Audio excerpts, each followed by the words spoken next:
Vamos a Gálatas capítulo 5, epístola de Pablo a los Gálatas, capítulo 5, y vamos a leer el versículo 13.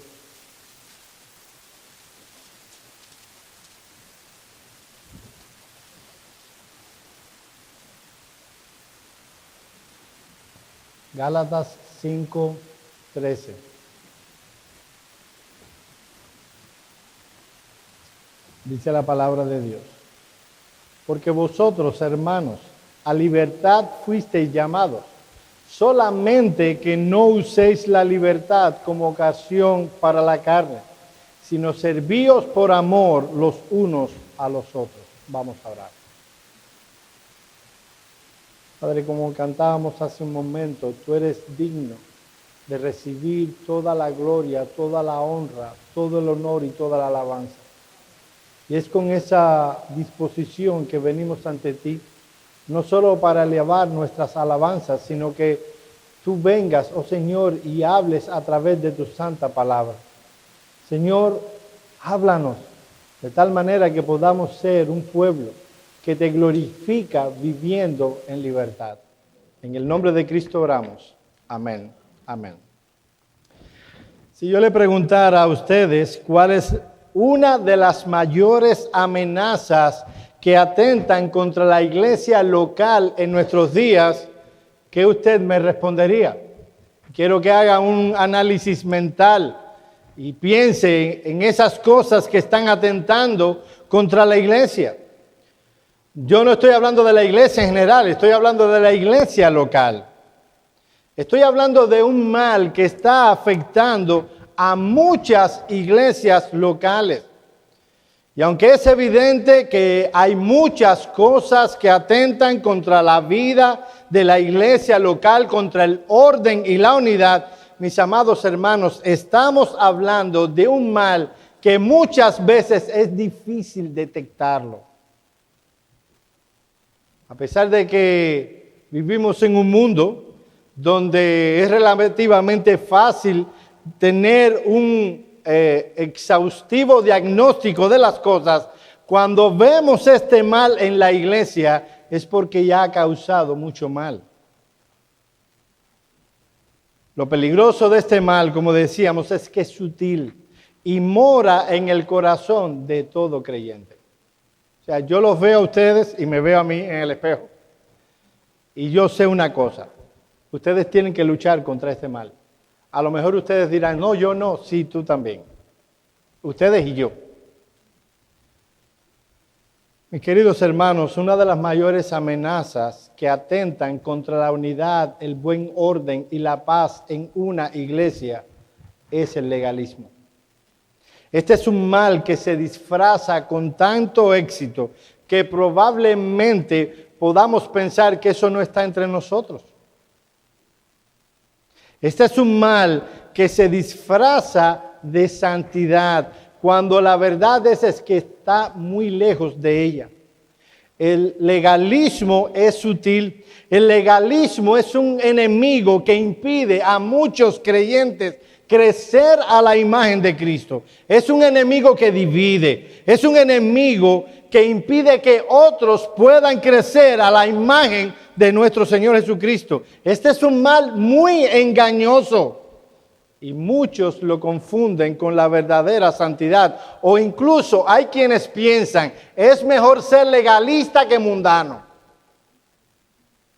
Mis amados hermanos, la realidad es que es tan pecaminoso ser legalista como un mundano.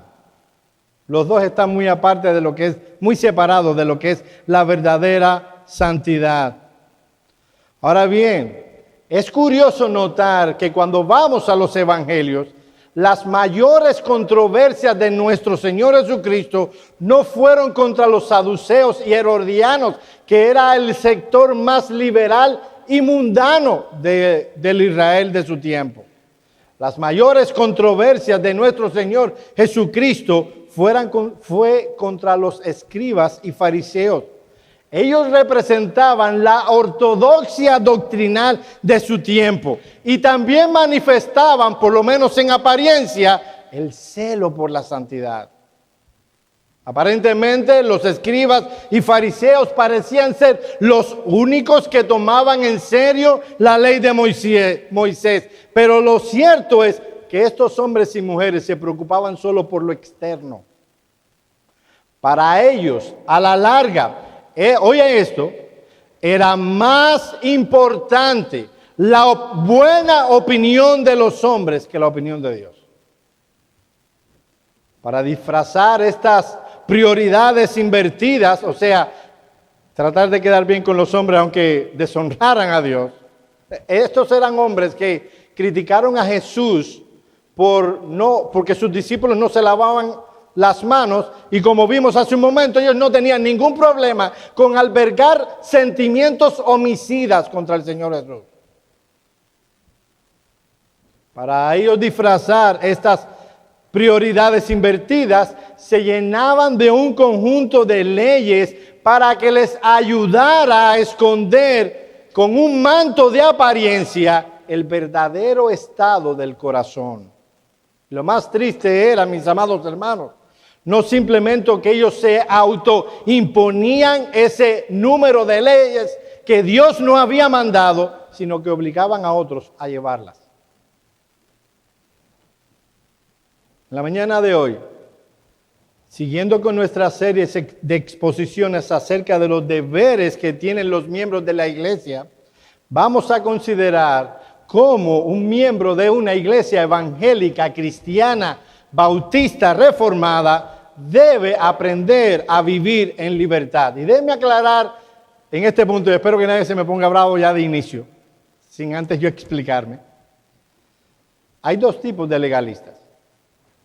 Por un lado están aquellos que creen que pueden salvarse observando la ley moral o las leyes del Antiguo Testamento. También, y este es el otro tipo de legalista, están aquellos que añaden leyes y mandamientos que no están en la Escritura y lo presentan como si fuera una obediencia a los mandamientos de Dios. Es este último aspecto del legalismo que es muy común en las iglesias. Y se puede disfrazar de muchas maneras. De pronto llega una hermana vestida de rojo y dice una hermanita o un hermanito muy santo, el rojo es del diablo. ¿Cómo esa niña vino vestida de rojo? ¿Entiende de lo que estamos hablando, hermanos? No es ni siquiera leyes escritas. Son lo que entendemos que manifiesta la piedad. A esa pregunta no debe ser respondida con nuestros deseos, intenciones y gustos. Debe ser respondida a la luz de la palabra de Dios. La pregunta que se le debe hacer a este hermanito que criticó a una hermanita que se vestía de rojo y que dice que el rojo es del diablo es, ¿dice la Biblia que el rojo es del diablo? En nuestros artículos de orden dice al respecto de vivir una vida en libertad. Oye esto, si Dios no ha prohibido o condenado una práctica en su palabra, un cristiano está en libertad de participar de ella y no debe prohibirle a otra persona participar de la misma. Yo estoy seguro, mis amados hermanos, y yo también estoy en esa, que todos tenemos una lista bien clara de lo que significa para nosotros vivir en la piedad. La pregunta que nos debemos hacer es cuán cerca está de las Escrituras. Y obviamente desechar aquellas cosas en la lista que no están en la palabra de Dios. Porque en el momento en que imponemos esa lista, y hay alguna de ellas, imponemos a otros, y hay alguna de ellas que no están en la palabra de Dios, estamos teniendo la posición de un legalista. ¿Entienden cuál es el punto aquí? A la luz de este texto, el creyente, por ser y estar en Cristo, es una persona libre. Miren en primer lugar la gloriosa victoria de la libertad que se nos ha dado. Hay una gloriosa libertad que se nos ha dado en Cristo. Miren el versículo 13. Porque vosotros, hermanos, a libertad fuisteis llamados. La libertad que disfruta todo cristiano no fue lograda por este.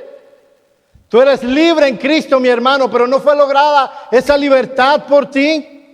Fue ganada por nuestro Señor Jesucristo en la cruz del Calvario. Si vamos a Gálatas capítulo 5, versículo 1, veremos allí lo siguiente. Estad pues firmes en la libertad con que Cristo os hizo libres. Es Cristo quien nos hace libres. Y no estéis otra vez sujetos al yugo de la esclavitud. El estado en el que tú y yo, que ahora estamos en Cristo, estamos antes de este punto, era de esclavitud total y completa. Nos encontrábamos esclavizados por el pecado, nos encontrábamos esclavizados por nuestros deseos y pasiones. Miren lo que dice Juan, capítulo 8, versículo 34 al 36. Oye, no tienes que buscarlo, óyelo. Jesús le respondió: de cierto os digo, todo aquel que hace pecado, esclavo es del pecado. Y el pecado no queda en la casa para siempre. El Hijo sí queda para siempre. Así que si el Hijo os libertare, seréis verdaderamente libres. El estado en el que nos encontrábamos antes de ser salvados por Cristo era esclavitud al pecado. Es lo mismo que dice el apóstol Pablo en Romanos 6, del 16 al 22. Miren lo que dice este texto. ¿No sabéis que si os sometéis a alguien como esclavo para obedecerle, sois esclavos de aquel a quien obedecéis, sea del pecado para muerte o de la obediencia para justicia? Pero gracias a Dios que aunque erais esclavos del pecado, habéis obedecido de corazón a aquella forma de doctrina a la cual fuisteis entregados y libertados del pecado, vinisteis a ser siervos de la justicia. Hablo como humano por vuestra humana debilidad, que así como para iniquidad presentasteis vuestros miembros para servir a la inmundicia y a la iniquidad, así ahora para santidad presentad vuestros miembros para servir a la justicia, porque cuando erais esclavos del pecado, erais libres acerca de la justicia. Pero ¿qué fruto teníais de aquellas cosas de las cuales ahora os avergonzáis? Porque el fin de ellas es muerte. Mas ahora habéis sido libertados del pecado y hechos siervos de Dios. La palabra griega es doulos, significa esclavo de Dios. Tenéis por fruto la santificación y como fin la vida eterna. Mis amados hermanos, la imagen que el apóstol Pablo presenta en este versículo es una forma de emancipación que tenían los esclavos en el tiempo del Nuevo Testamento. En ese tiempo, un esclavo, fruto de su trabajo, podía poco a poco ahorrar hasta tener el dinero suficiente para su emancipación. Sin embargo, la ley no permitía que una persona pagara por su esclavitud. Así que lo que hacían muchos esclavos es que ponía ese dinero en el tesoro del dios Apolo, por ejemplo, y ese hombre podía vivir como libre, pero siervo del dios Apolo.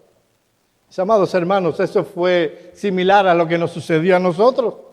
Nosotros, y no porque ahorramos el dinero, sino por la muerte de Cristo, ahora nosotros somos siervos, esclavos de Dios. Siendo esclavos de Dios, somos libres. Ahora, hay que preguntarse de qué nos ha librado Cristo. Ya establecimos el punto de que éramos esclavos y que hemos sido libertados. ¿De qué nos liberó? Bueno, mis amados hermanos, hemos sido librados de la culpa del pecado. Es saber que eres un pecador. Oye esto, mi amado hermano.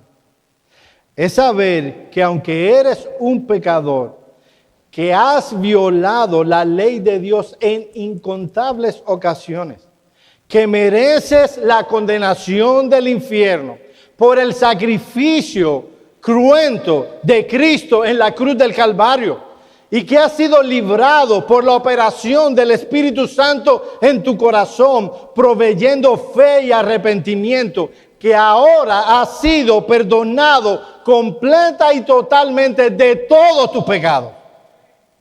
Por la obra de Cristo, oye esto, tú has sido perdonado. Todos tus pecados han sido perdonados. Tus pecados pasados, todos fueron perdonados. Tus pecados presentes, todos han sido perdonados. Tus pecados futuros ya fueron perdonados por Dios. Tú no tienes ninguna deuda con el Dios de los cielos por la muerte de nuestro Señor Jesucristo. Esa ley que era contraria a ti, que te condenaba y que decretaba que irías al infierno, ha sido cumplida completa y totalmente por el Señor Jesucristo. Eso es lo que dice Pablo en Gálatas 3:13. Cristo nos redimió, y esa palabra redimir en griego hablaba de la compra de un esclavo. Cristo nos redimió de la maldición de la ley, hecho por nosotros maldición, porque está escrito: maldito todo aquel que es colgado en un madero. Cristo recibió la maldición que nosotros merecíamos para que nosotros pudiéramos ser perdonados. Ahora, no solo eso, Cristo nos libró del dominio y del control del pecado. Noten que estoy hablando del dominio y del control del pecado, no de la presencia. El pecado sigue morando en nosotros, pero ya no es nuestro dueño, ahora es nuestro enemigo.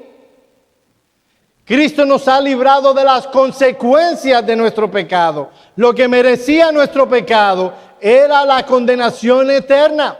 Para ser librado de esa condenación, debíamos cumplir al pie de la letra cada mandamiento. No un día, sino toda nuestra vida. Eso es lo que dice Deuteronomio 27:26. Maldito todo aquel que no permaneciere en todas las cosas escritas en el libro de la ley para obedecerlas. Tendríamos que obedecer todos los mandamientos todo el tiempo. Y para hombres y mujeres caídos como nosotros, eso sería imposible. Dios en Cristo nos libró de esa maldición, de la maldición de la ley, de la maldición de las consecuencias de la ley, de las consecuencias de nuestro pecado. En 1 Tesalonicenses 1:10 dice que esos creyentes de Tesalónica estaban esperando de los cielos a Jesús, al cual resucitó de los muertos, a Jesús que nos libra de la ira venidera. Y en Juan 3:36 el Señor Jesucristo dice: el que cree en el Hijo tiene vida eterna, pero el que rehúsa creer en el Hijo no verá la vida, sino que la ira de Dios está sobre él. Hemos sido librados de la ira condenatoria. De ahí que, mis amados hermanos, si es Dios por Cristo quien nos ha librado de las consecuencias, del dominio, de la culpa del pecado, de la maldición de la ley y de la ira condenatoria de parte de Dios por nuestros pecados, y nos ha comprado para Él, entonces, ¿cuál es la conclusión? Y aquí es donde ustedes verán por qué estoy llegando hasta aquí. ¿Qué tiene que ver esto con la libertad? Nuestros padres en la fe, en la Confesión Bautista de Londres de 1689, dice lo siguiente, habiendo visto esto que acabamos de hablar: solo Dios es el Señor de la conciencia y la ha hecho libre de las doctrinas y los mandamientos de los hombres que sean de alguna manera contrarios a su palabra o no estén contenidas en esta. ¿Qué están diciendo los autores de la confesión? Debido a que Dios es quien nos ha librado de las consecuencias del pecado, de la culpa del pecado, del dominio del pecado, de la maldición de la ley y de la ira de Dios como consecuencia de nuestros pecados, entonces solo Dios es el dueño de nuestra conciencia. ningún hombre, por más excelso, sabio, inteligente y teológico que sea, puede ser el Señor de nuestra conciencia. Solo Dios es el Señor de la conciencia. Lo que está detrás de estas palabras es que como cristianos, mis amados hermanos, no tenemos derecho de exigir a otros un estándar de cristianismo que no esté en la palabra de Dios. Podemos tener una opinión sobre un punto en específico, pero si algo no está en la palabra, no tenemos el derecho de imponerlo a otro. Muchos creyentes bien intencionados crean un perfil de lo que debe ser un cristiano piadoso. Ese perfil muchas veces no está en las Escrituras, pero ellos enseñan ese perfil y juzgan a los demás por ese perfil.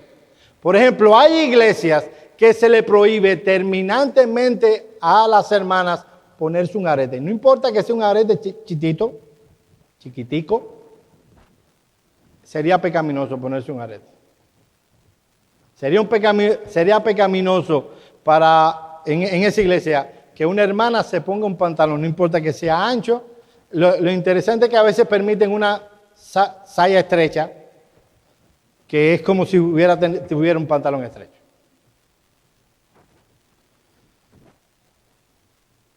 ¿Ustedes recuerdan aquella crítica que hizo el Señor Jesús a los fariseos en Mateo capítulo 15?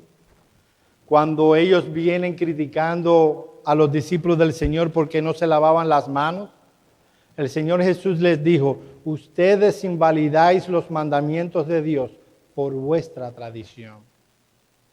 Ellos comenzaron a añadir cosas que no estaban en la palabra de Dios y terminaron quitando leyes que sí estaban en la palabra de Dios.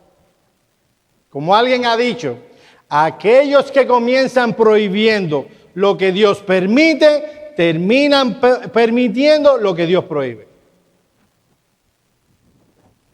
Conocí un caso de unos miembros de una iglesia que querían ir a la playa.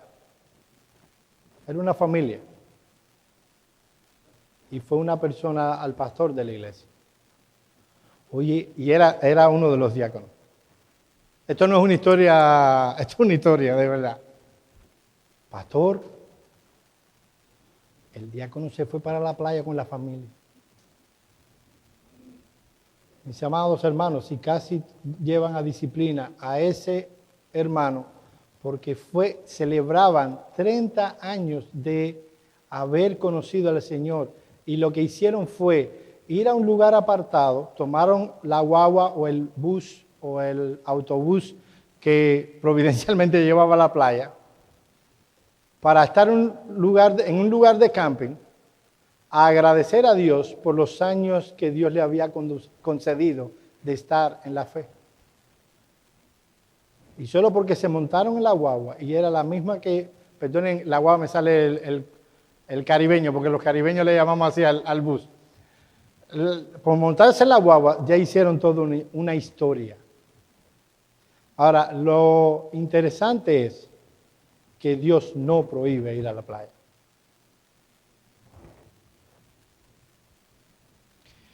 Mateo 15, 7 al 9. Este es el Señor Jesús. Hipócritas, bien profetizó de vosotros Isaías cuando dijo: este pueblo de labios me honra, mas su corazón está lejos de mí, pues en vano me honran, enseñando como doctrinas mandamientos de hombres. Muchos de aquellos que agregan leyes que Dios no ha dado, lo hacen con el sincero deseo de manifestar más piedad delante de los hombres. Y cuando se lo imponen a otros, lo que están haciendo es un mandamiento de hombres que Dios no ha mandado. Miren, en segundo lugar, la distorsión de la libertad cristiana. Ya vimos la gloriosa libertad que se nos ha dado. En segundo lugar, la distorsión de la libertad cristiana. Miren la segunda parte del versículo 3.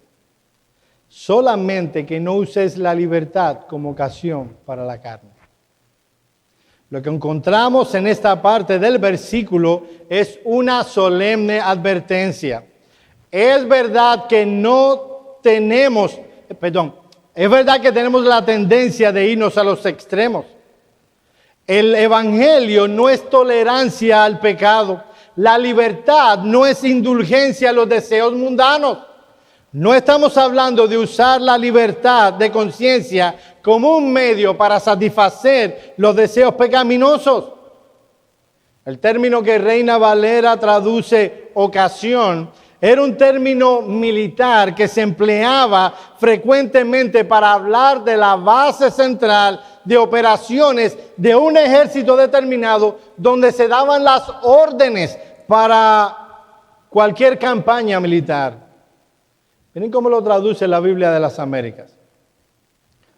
Porque vosotros, hermanos, a libertad fuisteis llamados, solo que no uséis la libertad como pretexto para la carne. En este contexto, carne no se refiere al cuerpo físico, sino a la inclinación pecaminosa que mora en nosotros, fruto de ser parte de una humanidad caída. Habla de aquellas intenciones e inclinaciones pecaminosas que tienen la facultad de inclinar nuestra alma y nuestra vida hacia el pecado. La declaración de Pablo es que la libertad cristiana no es una base de operaciones donde la carne tiene pretexto para llevar a cabo sus campañas de pecado con toda libertad y sin consecuencias graves. La libertad cristiana es la libertad que Cristo nos dio. Dios es el único Señor de nuestra conciencia. Pero eso no significa que tengamos la libertad para pecar. Cristo no da libertad a los creyentes, mis amados hermanos, para que puedan vivir como ellos quieren, sino para que puedan, por primera vez en toda su vida, por amor a Dios, hacer lo que Él quiere. Muchas veces tapados con un manto falso de libertad cristiana, algunos cristianos de profesión afirman que son libres para hacer claramente lo que a Dios no le agrada. Y si estamos en contra del legalismo, estamos en contra del libertinaje. Miren lo que dice un comentarista de este texto. Presten atención, es una cita un poquito larga. El patriarca José no fue libertado de la cárcel de Potifar para servirse a sí mismo, sino para salvar a los israelitas y también a los egipcios, incluyendo al mismo Potifar y su esposa. Los hijos de Israel que sirvieron como esclavos en Egipto no fueron liberados de su cruel servidumbre y de los ídolos de los egipcios para servir al becerro de oro y entregarse a toda clase de vicios. Fueron liberados para servir al Señor y ser un pueblo santo de hermanos y hermanas llamados a servirse los unos a los otros.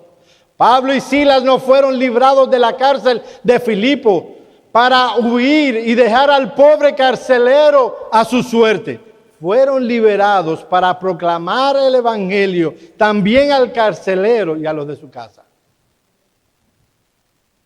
Ahora, ¿cómo nosotros podemos evitar el liberalismo pecaminoso? Mis amados hermanos, primero, desarrolle un sincero de caminar en el temor de Dios. Cuando usted vaya a hacer algo y usted no tiene un texto claro de las Escrituras, usted puede ejercer su libertad cristiana siempre y cuando haya desarrollado un sincero deseo de caminar en el temor de Dios. Primera de Pedro 1:17. Y si invocáis por Padre a aquel que sin acepción de personas juzga según la obra de cada uno, conducíos con temor todo el tiempo de vuestra peregrinación. Mis amados hermanos, la palabra desarrollar de este punto es porque es algo que ya mora en ti. Todo hijo de Dios se distingue por tener temor de Dios. La esencia de la piedad es temor de Dios. De hecho, la esencia de la impiedad es falta de temor de Dios. Una vez que el Espíritu Santo obra en el corazón de una persona y le salva, en esa persona comienza a morar, a habitar temor genuino por Dios. Cuando la Biblia habla de temor de Dios, incluye un espectro de sentimientos, actitudes ante Dios. Por ejemplo, la Biblia habla de temor de Dios para referirse a la sumisión reverente que hijos de Dios manifiestan hacia Él, sujetos a su voluntad. Ese es un sentimiento que llena el corazón de los creyentes, mantienen sus ojos abiertos a la voluntad de Dios porque quieren obedecer a Dios y quieren agradarle quieren agradarle en todo. Y lo último que desearían es hacer algo contrario a la voluntad de Dios. Ellos están conscientes de que el Dios a quien adoran es un Dios omnisciente, todopoderoso, santo y que odia el pecado. Y por tanto ellos, como hijos obedientes, no quisieran hacer cualquier cosa que desagrade a Dios. Miren lo que dice Albert Martin acerca de lo que es el temor de Dios. Por cierto, hay un libro excelente que escribió que se llama Un temor olvidado, creo. Si no lo tiene, por favor, cómprelo. Él dice en este libro, es un temor que consiste en sobrecogimiento, reverencia y honor. Es la reacción de nuestras mentes y almas a la visión de que Dios es majestuoso y santo. Mis amados hermanos, si hay algo que trae consuelo al alma de un creyente, es saber que Dios le ve. Que Dios le ve por sobre todas las cosas. Que Dios ve que no hay nada que se oculte de la mano de Dios. En el Salmo 90 dice, ¿a dónde yo me iré de tu espíritu? A donde quiera que vaya, allí me asirá. Y la palabra hebrea habla de alguien que ha sido agarrado y acercado al seno. ¿A dónde me iré de tu espíritu? Hay un himno que lo cantamos creo que el jueves. Firmes y adelante, creo. ¿Lo cantamos el jueves? Está poquito firme, un parecido. Bueno, hay un himno que se llama Firmes y adelante. El coro dice, firmes y adelante, huestes de la fe, sin temor alguno, que Jesús nos ve. ¿No trae al creyente confianza saber que Dios le ve, que Dios es omnipresente, que Él está en todo lugar? Pero eso también debería llenarle de temor, sabiendo que Él ve todas nuestras acciones, que Él puede ver nuestras intenciones, que Él puede ver las inclinaciones del corazón, que no hay una palabra dicha cuando ya Él la sabe toda, que la oscuridad no nos oculta de Él, que lo mismo le son las tinieblas que la luz. Él conoce lo que hay en nuestro corazón y el Hijo de Dios teme, no porque va a recibir el castigo, sino porque ama al Dios a quien sirve y no quiere hallar el desagrado de Dios. ¿Qué nos va a ayudar a cultivar una vida de libertad cristiana donde el libertinaje no quepa? Un desarrollo constante y dinámico de un andar en el temor del Señor. Segundo, cultiva un sincero deseo de glorificar a Dios en todas las cosas. Primera a los Corintios, capítulo 10, versículo 31 dice, si pues coméis o bebéis o hacéis otra cosa, hacedlo para la gloria de Dios. La pregunta antes de hacer algo no es si a mí me gustaría hacerlo. Estoy hablando de algo neutral. Eso en teología le llamamos la adiáfora, lo neutral, lo neutro, aquello que no está explícitamente expresado en la palabra. Antes de hacer algo, nuestra pregunta es si nos va a gustar, si la vamos a pasar bien. ¡Hey! ¡Vamos a Las Vegas! La primera pregunta no es si la vamos a pasar bien ahí. La primera pregunta es, hey, ¿eso glorificará a Dios? Yo no estoy dando la respuesta. ¿Eso va a glorificar a Dios? ¿Yo voy a honrar mi vida en las diversiones que hay allí? Me cuentan, nunca he ido y no tengo pensado ir. ¿Voy a exponerme a cosas que van a desarrollar mi alma para crecer? Yo no te voy a responder esa pregunta. La pregunta, lo que te estoy exhortando es a desarrollar, a cultivar un sincero deseo de glorificar a Dios en todas las cosas. ¿Qué es tan común como comer o beber? Lo hacemos todo el tiempo, todos los días. Y dice el apóstol Pablo, inspirado por el Espíritu Santo, aún eso debe hacerse para la gloria de Dios. Mira el texto una vez más. Si pues coméis o bebéis o hacéis otra cosa, hacedlo todo para la gloria de Dios. Antes de hacer cualquier cosa, nos aseguramos de que eso va a traer gloria a Dios. Tercero, vamos a desarrollar en nuestra alma el ardoroso cuidado por la salud de nuestra propia alma. O sea, en primer lugar, vamos a desarrollar temor de Dios. En segundo lugar, vamos a cultivar un deseo de glorificar a Dios. En tercer lugar, vamos a desarrollar un cuidado por la salud de mi propia alma. ¿A qué me refiero, mis amados hermanos? Todos nosotros somos pecadores. Y yo esperaba que nadie dijera amén ahí. Todos nosotros, por ser hijos de Adán, somos pecadores. Déjame decirte algo. Se lo decía a unos hermanos el domingo. Y el sábado también lo dije. En tu alma está la capacidad para cometer cualquier pecado.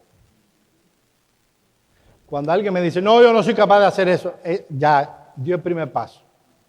En nuestra alma está la capacidad de cometer cualquier pecado. Piensa en el pecado para ti más grosero que existe. Tienes la capacidad de cometerlo. Sin embargo, por muchas razones que no vamos a entrar en el tema, cada uno de nosotros se siente inclinado hacia ciertos pecados en específico. Antes de ser cristianos, eran esos pecados los que dominaban y controlaban toda nuestra alma. Si tu pecado era tomar, eso era lo que... Si tu pecado hacia el cual te sentías más inclinado era robar, eso es lo que hacías. Si eras un gastón compulsivo, ahí vamos, siempre en deuda. Venimos a Cristo y fuimos redimidos por la sangre del Cordero. Aún esos pecados hacia los que nos sentimos inclinados ejercen influencia sobre nosotros. Así que para que una persona pueda cultivar un cuidadoso salud, no me está saliendo la palabra hoy, pero bueno, por su propia alma, debe conocerse. Debe saber cuáles son esos pecados hacia los que se siente más inclinado. Porque habrán aspectos de la libertad cristiana que pueden alimentarlos. Ahora voy a explicar un poco más del punto. Miren, vayan conmigo a 1 de Pedro, capítulo 2, versículo 16.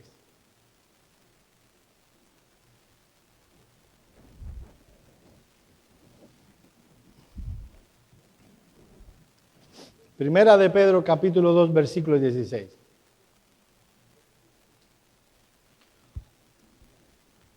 Miren lo que dice Pedro, inspirado por el Espíritu Santo, y está muy cerca de todo lo que hemos estado diciendo. como libres, pero no como los que tienen libertad como pretexto para hacer lo malo, sino como esclavos de Dios. Eso es lo que dice literalmente en griego. Tú eres un esclavo de Dios. Habrán cosas en la libertad cristiana que a lo mejor para ti no sería legítimo hacerlo. Por eso estamos hablando de un ardoroso cuidado por la salud de tu propia alma. Supongamos que antes de ser cristiana o cristiano, tú gastabas compulsivamente el dinero que tenías y que no tenías. Cuando llegaste a este país, la mayoría de nosotros, la mayoría no, casi todos, venimos de otro país. En cuanto tuviste la primera tarjeta de crédito, mira, lo gastaste todo.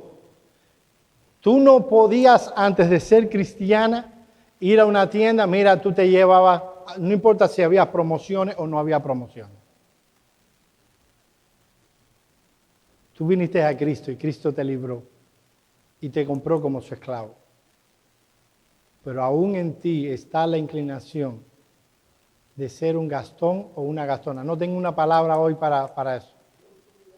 Consumidor. No, un consumidor hay que ponerle algo más. Compulsivo. A lo mejor tú deberías determinar, estoy poniendo un ejemplo, tú deberías determinar nunca más ir a una tienda. La pregunta ¿es pecado ir a una tienda? No, no es pecado ir a una tienda.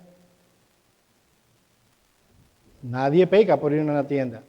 Pero por cuanto tus inclinaciones personales tienden a pecar en ese lugar para ti, no para nosotros podemos ir a la tienda todo el tiempo, pero para ti tal vez no sería legítimo ir a la tienda. Un hombre que antes de ser cristiano era adicto a la pornografía, tal vez él deba tomar la determinación de no tocar una computadora a menos que su esposa esté frente. Tal vez está el caso de la persona que fue alcohólica antes de ser cristiano y fue librado por la sangre del Cordero y ha sido librado de ese vicio. Probablemente ese hermano va a tener que tomar la determinación de nunca jamás tomarse un vaso de vino. Nosotros podemos, pero para él, por sus corrupciones personales, él se va a sentir inclinado a caer y él debería cuidar de su propia alma. Y déjenme decirle, mis amados hermanos, todos nosotros caemos en una categoría. ¿Saben lo que está pasando? Que muchas veces no estamos conscientes de cuáles son nuestras inclinaciones pecaminosas y lo peor, muchas veces no luchamos contra nuestras corrupciones personales. Mi problema es tal, bueno, hay cosas de la libertad cristiana que tengo que ver cuáles de ellas afectan a mi vida de piedad. A veces somos irreflexivos con respecto al pecado. Y dice el escritor bíblico que aún no hemos sufrido hasta la sangre por la lucha contra el pecado. Muchas veces somos negligentes y permitimos que cosas que nos dañan a nuestra propia alma las sigamos haciendo. Luego vienen las consecuencias. ¿Y qué pasó? Una cosa. Mi amado hermano, cuando tú me digas, estoy luchando contra este pecado, cuando nos sentemos en las visitas pastorales, siempre te voy a preguntar, ¿qué estás haciendo? ¿Qué estás haciendo? Luchar significa luchar. Hay algo que debes estar haciendo. ¿Sabes lo que a veces pasa por nuestra mente con la palabra lucha?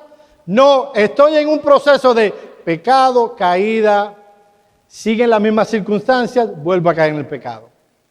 No hay cambios, no tomamos resoluciones, no tomamos determinaciones, no hacemos cambios, no vamos a la Escritura a ver lo que la palabra de Dios dice con respecto a ese pecado.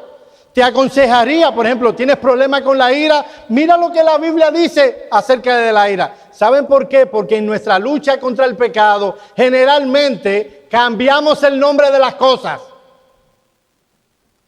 A la ira le llamamos, no, yo tengo un carácter fuerte.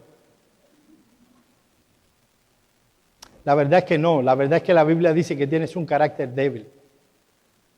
Que ese es el mejor, dice la Escritura en Proverbios. El que se calla, que el que toma una ciudad. No es que eres fuerte, no eres débil.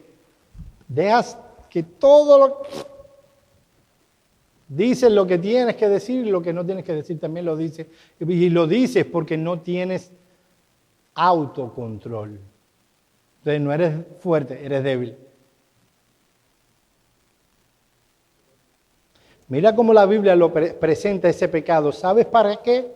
Para que veas qué tan pecaminoso es tu pecado. Qué tan feo y qué tan malvado es. No de acuerdo a tus ojos, de acuerdo a los ojos de Dios. Vemos a alguien pecando. ¡Oh, qué feo! ¡Cuánta maldad! Como los discípulos de Jesús, que caiga un rayo del cielo. Cometemos nosotros ese mismo pecado, ese mimitico, y decimos, la gracia de Dios y la misericordia. Sí, pero cuando el otro lo pecó, ¿no te acordaste de la gracia y la misericordia de Dios? Habiendo visto el glorioso triunfo de la libertad que se nos ha dado, habiendo visto la distorsión de la libertad, veamos en tercer y último lugar el uso correcto de la libertad cristiana. Miren el versículo 13 una vez más. Sino servíos por amor los unos a los otros. La libertad a la que el Señor nos ha llamado nunca pretendió que se convirtiera en una excusa para el deseo egoísta y el fomento del pecado. La verdadera libertad se manifiesta en un andar de servicio a nuestros hermanos. Ese servicio debe provenir de un sincero y fervoroso amor. Mira el texto una vez más. Sino servíos por amor. Miren lo que dice un comentarista. Presta atención. Libertad no quiere decir independencia, sino servicio. Se nos libera de las cadenas del odio para ser esclavos del verdadero amor. Nos sacaron de la prisión, de la desesperación, para compartir la esperanza que tenemos en Cristo. La duda e incredulidad nos tuvieron encadenados, pero hemos sido comprados a precio de sangre para servir al que justifica por medio de la fe en su Hijo. Los que interpretan mal su liberación e intentan independizarse del que nos salvó, terminarán siendo esclavos de otros demonios, fantasías, ideologías y formas de autoengaño. Es interesante la palabra griega que utilizó Pablo para hablar de servir. Cuando dice servíos por amor. Hay dos palabras fundamentales en el griego. Una es la palabra donde viene diaconía, diáconos. Es un servicio. Esa no es la que presenta aquí. La que presenta es la palabra doulos, que significa servir como esclavo. El apóstol Pablo nos dice, ¿quieres vivir en libertad? Entonces hazte esclavo de tus hermanos. Siendo esclavos serás libre. La esclavitud por amor se contrapone directamente al libertinaje que es producido por la carne. Mis amados hermanos, el texto es bien claro. Démosle prioridad a nuestros hermanos. Sirvámosle a ellos. Dejemos de vivir una vida autocentrada en nosotros mismos. ¿Y cómo hacemos eso? Ya le di algunas aplicaciones en el punto anterior, así que vamos a hacerlo aquí también. ¿Cómo podemos vivir en servicio a nuestros hermanos en el contexto de vivir una vida libre, de libertad cristiana? Mis amados hermanos, primero, cuida la conciencia de tus hermanos más débiles. Cuida la conciencia de tus hermanos más débiles. Vayan conmigo, por favor, a 1 Corintios, capítulo 8, versículo 9. Aquí se está hablando, en este texto que vamos a leer ahora, se está hablando de la libertad cristiana, de cómo podemos servir a un hermano en el contexto de vivir la libertad cristiana. 1 Corintios 8, 9. Miren qué texto tan interesante. Pero mirad, lo primero que se destaca en el pasaje es que la palabra mirar, ese verbo está en imperativo, o sea, es una orden. Lo otro es que la palabra en griego no hablaba simplemente de una pasada de vista, una ojeada. No, está hablando de observar cuidadosamente. Ten cuidado, considera, sé cuidadoso, no seas irreflexivo. Mira, considera que tu libertad no sea tropezadero a los más débiles. El contexto de este pasaje tiene que ver una vez más con la libertad cristiana. En la iglesia de Corinto había un grupo de creyentes bien preparados en teología, que ellos entendían que hay un solo Dios por encima de todas las cosas. Cuando ellos iban al mercado, ellos compraban sin consideración y sin preguntar vianda y carne, sin ningún problema de conciencia. El asunto es que muchos de esos alimentos habían sido previamente sacrificados a un Dios X. Ellos sabían que hay un solo Dios vivo y verdadero y que un ídolo nada es. Así que no tenían problemas de conciencia en comprar ese alimento. Pero en la iglesia habían otros que tenían serios problemas con estos hermanos. Sentían que al hacer estos hermanos el acto de comprar esos alimentos, estaban comprometiendo la fe verdadera, estaban participando en un culto pagano y estaban deshonrando a Dios. ¿Cuál era la respuesta correcta a esa disyuntiva? Pablo les dice, a aquellos que estaban comprando los alimentos, cuida la conciencia de tu hermano débil. Mis amados hermanos, Pablo dice que debemos comprar sin preguntar. Y aquellos hermanos débiles eran débiles en el sentido de que eran quisquillosos en cuanto a esas cosas. Lo que debían ser los hermanos fuertes en conocimiento eran tener compasión de los hermanos débiles y cuidar la unidad de la iglesia. Era más importante que el deseo personal de comprar alimentos. En ese mismo tono está Pablo hablando en Romanos capítulo 15, versículo 1 al 3. Así que los que somos fuertes debemos soportar la flaqueza de los débiles y no agradarnos a nosotros mismos.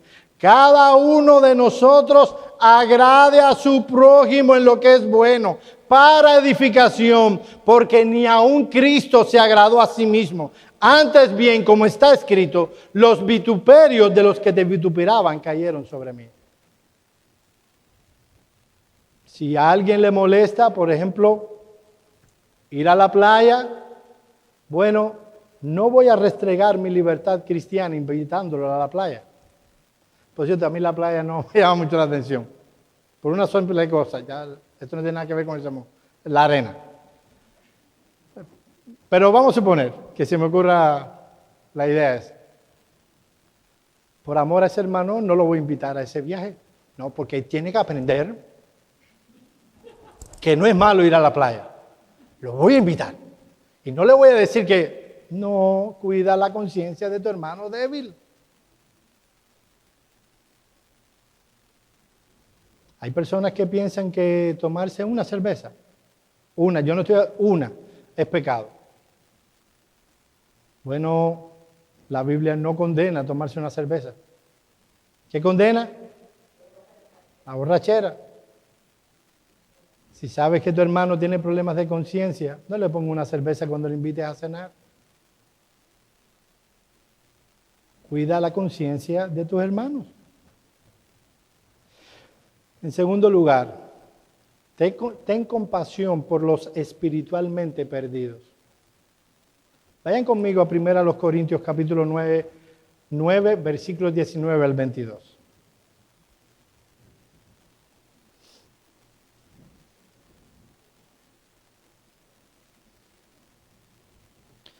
Miren la conducta del apóstol Pablo en cuanto a la libertad cristiana. No está hablando en cuanto a la obediencia o desobediencia de los mandamientos de Dios. Está hablando de aquellas cosas que son neutras. Por lo cual, siendo libre, noten que cada uno de los textos que hemos presentado habla de la libertad. De todos, me he hecho siervo de todos para ganar a mayor número. Me he hecho a los judíos como judío para ganar a los judíos, a los que están sujetos a la ley, aunque yo no esté sujeto a la ley, como sujeto a la ley para ganar a los que estén sujetos a la ley, a los que están sin ley, como si yo estuviera sin ley, no estando yo sin ley de Dios, sino bajo la ley de Cristo, para ganar a los que están sin ley. Me he hecho débil a los débiles para ganar a los débiles. A todos me he hecho de todo para que de todos modos salve a algunos. Hermanos, a veces nosotros somos un poco excéntricos a la hora de nuestro trato con los no creyentes. Y hemos sido llamados a ser sabios para exponer el evangelio a esos perdidos. Y a veces nosotros tapamos los oídos de los inconversos, sencillamente por nuestras excentricidades. Y yo no estoy diciéndote, mi amado hermano, entiende bien lo que te estoy diciendo, que tú, si están haciendo un cuento de doble sentido, tú te rías. Yo tengo un compañero que le encanta, ya puedo decirlo porque no estoy ahí. Yo tengo un compañero que todo el tiempo se la pasa haciendo malos chistes. No es que sea mal, no es que él no sea humorista, él tiene su vis cómica, pero es que todos los cuentos que hace es de doble sentido. Y yo me quedo así. Y él me dice, tú tienes muy mal sentido del humor. Yo digo, no, yo tengo buen sentido del humor. ¿Y por qué tú no te ríes de los chistes?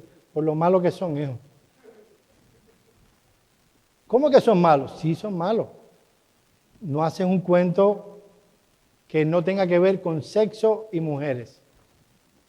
No hay un chiste, no sé, de las aves del cielo. Otra cosa, me voy a reír. Una cosa es compartir la pecaminosidad impía y otra cosa es ser excéntrico. Por ejemplo, yo le canto muchas canciones a mi esposa de amor. Y un día yo estoy trabajando y estoy cantando una de las canciones que yo le canto a mi esposa. Y me dice una hermanita, se está sentada al lado mío y dice, ¿qué clase de pecador tú eres? Ven acá, y ese tablazo así decimos en Cuba. Y ese tablazo así que tú me estás dando, sí, nuestros labios son solo para alabar al Señor. Eres un mundano y un diabólico, así mismo. Yo le digo, bueno, mija, si quieres entender eso, no hay ningún problema. Al otro lado, había una persona no cristiana. ¿Sabes lo que dijo? Mira, estos locos cómo están. Yo no tengo ningún problema con que me llamen loco por creer el evangelio. Ningún problema. Soy un loco. No es lo que dice Pablo en 1 Corintios 1, que para los que se pierden, el mensaje de la predicación es locura. No tengo ningún problema que me digan loco, pero no por ser excéntrico. Sí, mis labios son preeminentemente para alabar a Dios, pero mis labios sirven para alabar a mi esposa, y para decir otras cosas buenas que se puedan decir. Es en este sentido que el apóstol Pablo dice que él se hace al judío como judío y al gentil como gentil. No es que él era dualista, no es que era apariencias y era un hipócrita, no. Era un hombre que se había despojado de esas excentricidades que muchas veces nos incorporamos y que la incorpora la religión y no la vida cristiana piadosa que aparece en las Escrituras. Él quería llamar la atención al evangelio de la gracia de Dios, no sobre sí. ¿Qué es lo que estaba haciendo esa hermanita con toda su buena intención? Llamando la atención sobre sí. No, yo nada más que canto coros. Bien, qué bueno. Perfecto. Adelante. Pero no impongas a otros una determinación que tú has tomado para contigo.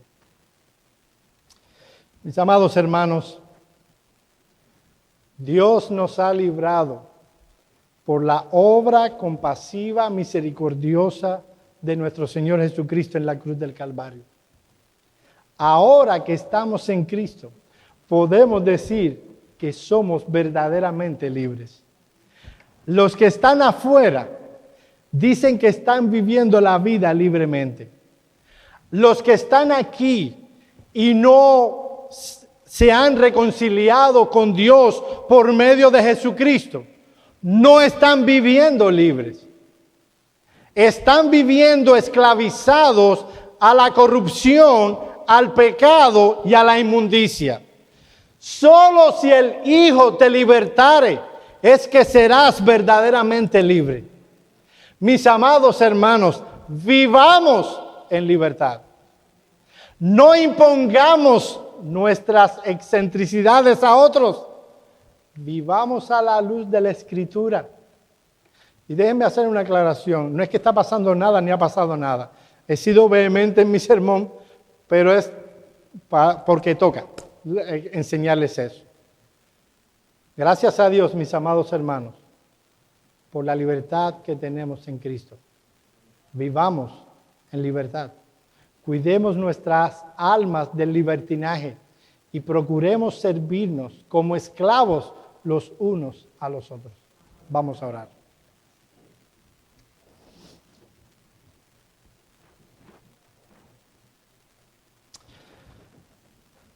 Señor y Dios, nosotros te agradecemos infinitamente por la libertad que tenemos en Cristo. Te damos gracias porque si no fuera por esa obra de misericordia y de compasión, nosotros seguiríamos esclavos de nuestras corrupciones. Te pedimos, oh Señor, que vivamos con la conciencia de que solo tú eres dueño de nuestra conciencia. Te pedimos con aquellos que están entre nosotros y no te conocen. Te pedimos que tú obres en sus corazones, de tal manera que puedan conocer a tu Hijo Jesucristo, quien es el camino, la verdad y la vida para llegar a ti. Mira que estas cosas te las rogamos y te las agradecemos en el nombre de Cristo. Amén.